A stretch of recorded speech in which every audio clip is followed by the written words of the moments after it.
Well, guys, did it when you watched it. It really is an amazing movie. It's also too bittersweet. I'm so proud to say I'm happy, satisfied, and at the same time I'm heartbroken. I think I'm gonna need a couple of days to be able to really give my full opinion and be able to talk without crying. If you ever gotten very attached to characters and storylines, you probably understand that. Otherwise, you probably think I'm being silly for getting emotional about it. So, probably gonna add a real review in a couple of days or weeks. Either way, I can't upload anything right now. Today, Saturday, April 27th, because I can't spoil the Endgame. Well guys, here I am. It's been a week since I went to saw Endgame. So I think I'm finally ready to talk about it. And where do we begin? So I think first, let's just go over a few points and then I'll give you my final take on the movie. First off, the beginning of the movie was really, empty. What I mean by empty is that we see everyone so broken, which is ironically how I felt when I ended seeing it the first time.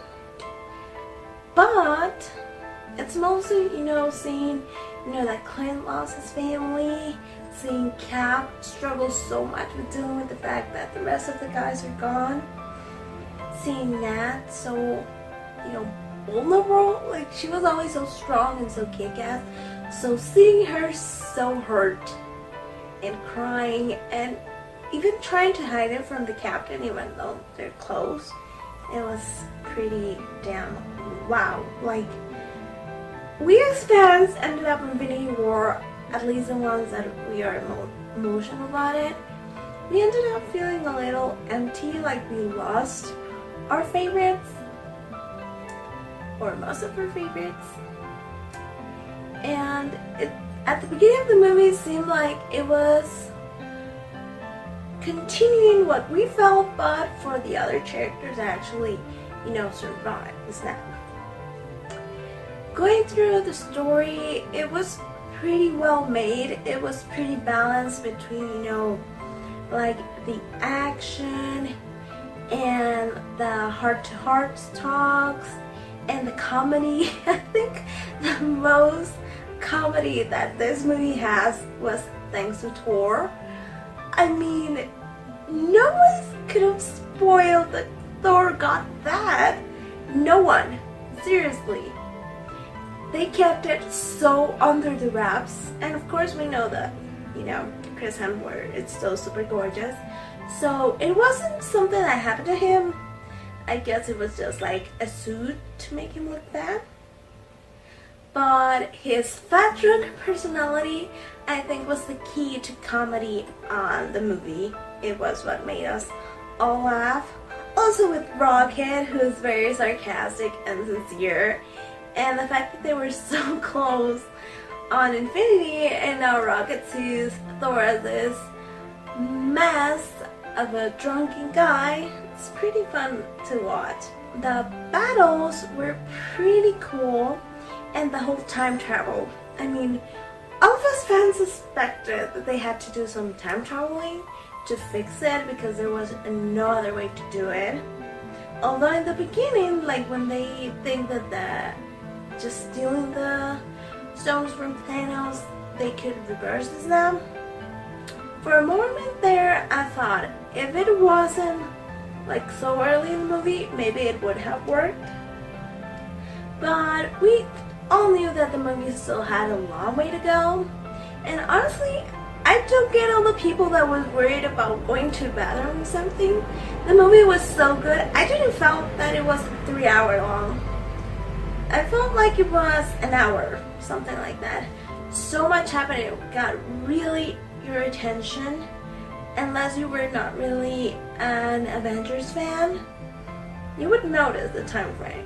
I'm a bit, how can I say it, disappointed at Captain Marvel in this movie because she was barely on it. I felt like she should have been more involved. And at the same time, I feel like when she arrived to help, we all expected that she helped more than she did. But maybe it was because in this story, the ones that had to shine were Steve and Tony, and they both did in their way. Tony by creating this amazing time traveling way that even though Scott had the knowledge, if they didn't have Tony on their side to make it come through, they wouldn't be able to undo everything in time travel. I have to say I am very happy now because we got Gamora back. I mean, it's not our Gamora, it's a past Gamora that doesn't remember falling for Quill or suffering Groot's death or raising Groot. But it was pretty cool seeing her back, and especially because it looked like she kind of stood in the future. So we're gonna have a Gamora on Guardians of the Galaxy 3, and I thought they were gonna bring back the old Gamora because one of the writers had mentioned that he wanted to see Gamora take more of a leadership on Guardians of the Galaxy 3, which by the way would be pretty fun now that I think about it because they're gonna have Thor on board. I just hope that he kind of like decides to do a little workout with Quill when Clint and Nat where to find the Soul Stone. First off, I am actually glad that it wasn't Tony and Steve because at one point we all, the fans, started thinking that maybe it was going to be one of them that was going to be thrown there to die. And the idea was so heartbreaking, you know, to lose in one or the other. And Nat and Clint went, I don't know about you guys, and I'm not trying to be mean because I know Clint had his family and everything, but the fact that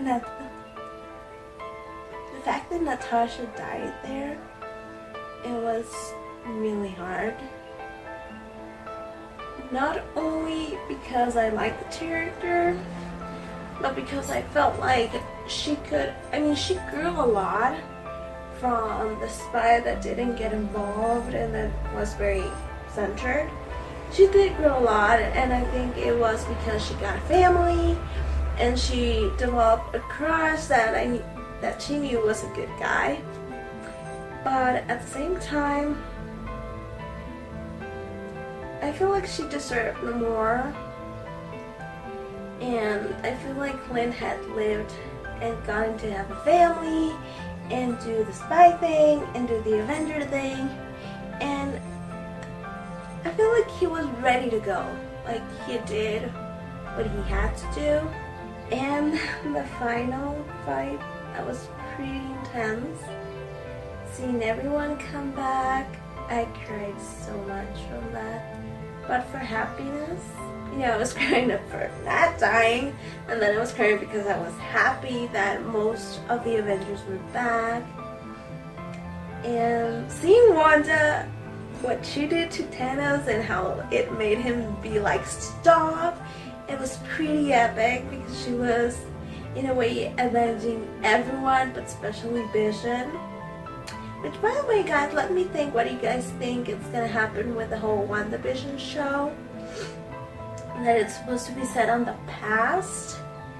I'm not sure how they're gonna move from the movies to that storyline, but you guys that know comics and stuff, maybe you guys can give me like a little idea of how that could work. And the finale, we all knew that Tony had to put on the stones and do the snap. It's comic canon, if I'm not mistaken. That's how you call it. I saw the images I knew it was coming, but I was expecting it to happen with him having some sort of super suit to do the snap without dying from it. And the fact that he got killed off was so crushing. It's Iron Man is Tony Stark. He created so much of this world, you know, from being the first original movie to come out of all of these heroes.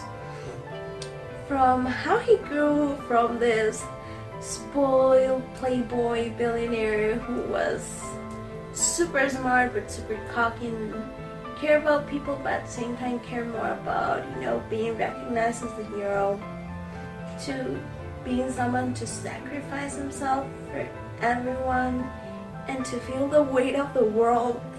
It was pretty sad, especially having been now a father to Morgan and having gotten to get married and start a family. You know, Clint had 2 kids, 3 kids, I think, because I think it was there was a baby too, right? Tony had his one girl and he was starting to enjoy her, but at least he didn't die with Morgan being a baby, so she will have like a memory of the father that she had.